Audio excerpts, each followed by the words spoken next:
Cao Bằng luôn. Nhớ là bác Trung úy Nguyễn Văn Chiến, chính trị viên bệnh xá trung đoàn 246.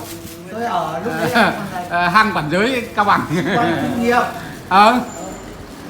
Em Đây là bác Lê Vượng, tài vụ trung đoàn Vượng 246. Đây là đồng chí Lê Tiến Dũng ở Phú Lộc, Phú Linh, Phú Thọ, quân lực trung đoàn 246. Em nhớ Anh Chiến nhớ chưa? Nhớ Dũng quân lực chưa? chả nhớ được lâu lắm. Hả? Khoa này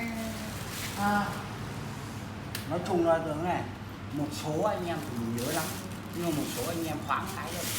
Vâng. Tại vì cái thời kỳ đó. Quay em còn nhớ anh là trung úy chính trị viên bệnh xá trung đoàn 246. thầy đông ba. Em Hà Bảo Mật đây, Ngô Quang Hà đây, nhớ chưa?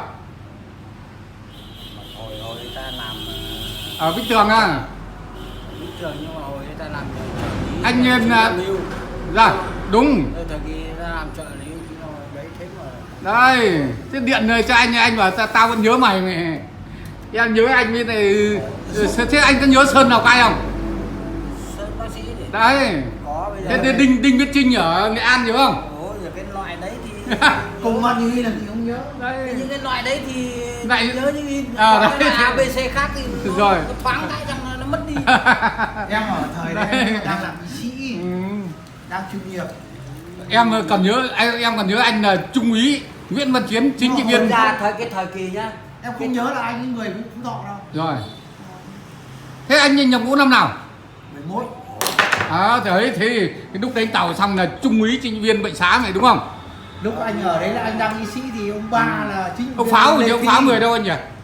Pháo người Thái Bình. À ông Pháo là trung đoàn phó nhá. không, ông Pháo bệnh xá cơ. Pháo thì em biết. Lão người Thái Bình.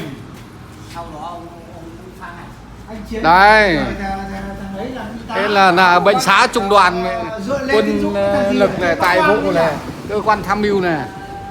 bây giờ nó ở trên đấy á. Đó. Gì nhập trai.